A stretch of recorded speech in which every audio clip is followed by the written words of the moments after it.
Hi there, I'm Andy. This year's DIY project is mainly garden based.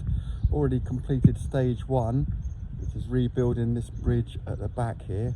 That involved taking apart the old one and everything.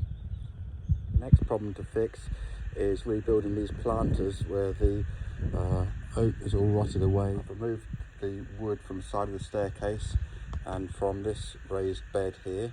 I bought all this slate to face off the wall with. I've got these reclaimed railway sleepers to replace some of the edging with. So the other preparation is buying this second-hand cement mixer for 150 quid and getting all these bricks and blocks delivered, which cost about another 300 quid.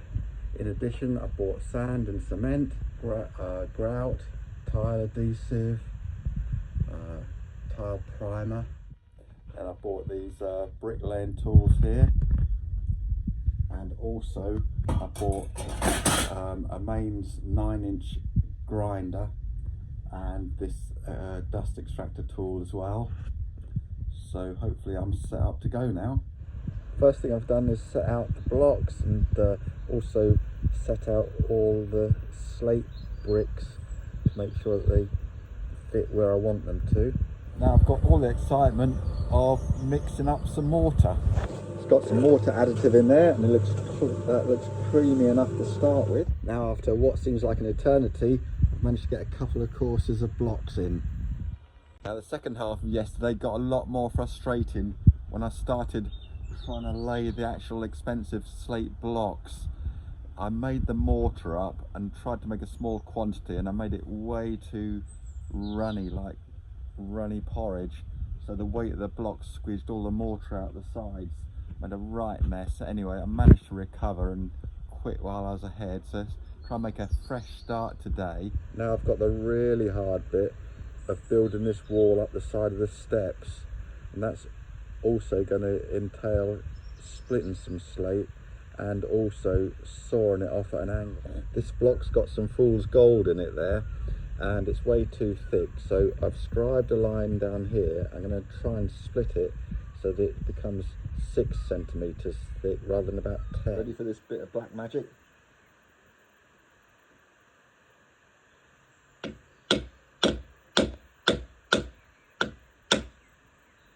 It's starting to go.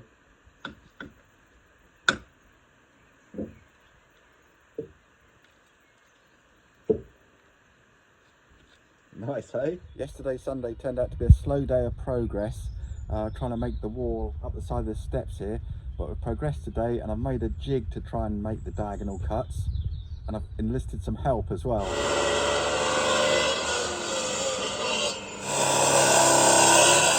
Nice. Well, as you saw there, that diamond cutter from Cash Converters has really paid dividends here. All these have been cut through like butter, really. So now it's just a case of laying those in some mortar and then hopefully finishing it off. Right, Rube, is it good enough for you? It's been another hard week of manual labour here.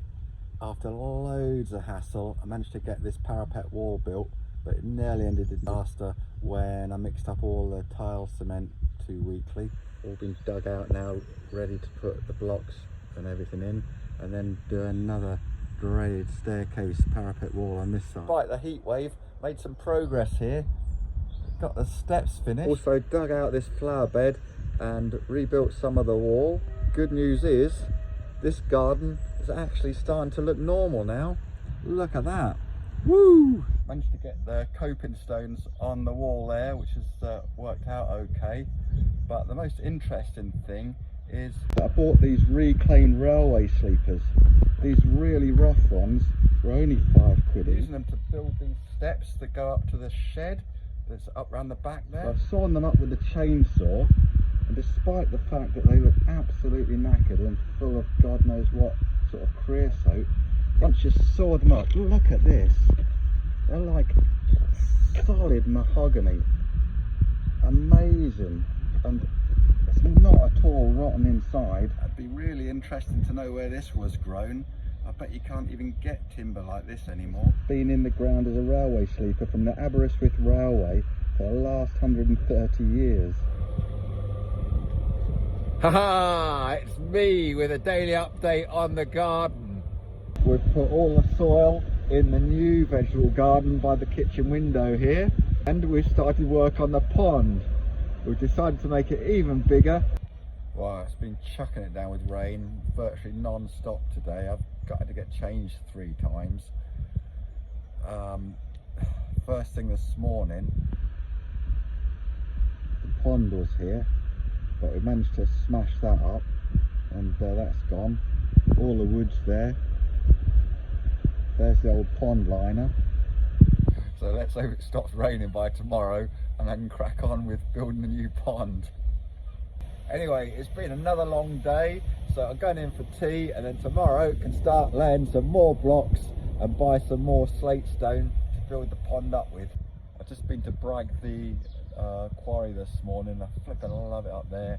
It's wild and in the middle of nowhere, and I got some more of these lovely slate blocks which I'm going to build the pond with. They're mega heavy to handle, and they're quite hard to work with because they're so big, but they are possible to cut and split. They're a lot easier to build with than trying to make a stone wall out of random stones. Here's the pond, and the focus is going to really be on attracting wildlife. One of the most important things is making sure that the walls of the pond are completely level, and that's not an easy matter really. Once you've got your walls built and level, then the next most important thing to worry about is depths of the pond. You need a deep area, and you also need a shallow beach so that the wildlife can get in and out. 2 sides of the pond are going to be faced off and built with these slate blocks. There's going to be a deep end at the far right hand side, about maybe 60 centimetres deep, and on the near right hand side I'm going to build the levels up there so that there's a beach and wildlife can crawl in and out of the pond.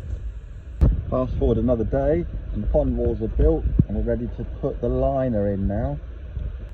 Now the pond walls are built, we've lined it with some old carpet to stop the membrane getting pierced, and putting some felt line on top of that.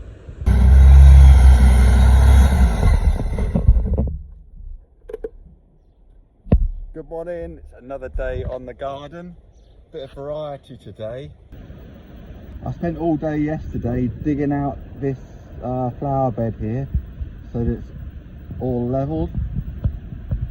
Today's task is to use the railway sleepers to form coping stones along the top of this wall. But this does involve a lot of sawing to make the railway sleeper fit that lip across the top of the wall there. Another week in the garden, but a few more things have been ticked off now. Not only are all the railway sleepers in place, all around there, I actually put some garden lighting in. I put some more reinforcements underneath the bridge. But this is definitely the most exciting thing. Whey! That pond is filling up!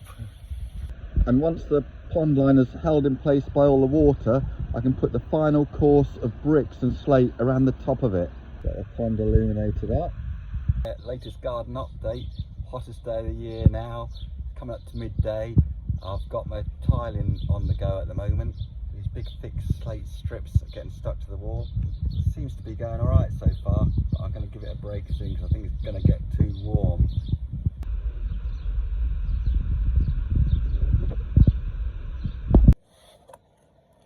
Good morning, it's quite mellow out here. Birds are singing this morning, comfortable temperature. Just doing the last bit of grouting on the slates here, and then I'll be very close to finished at last.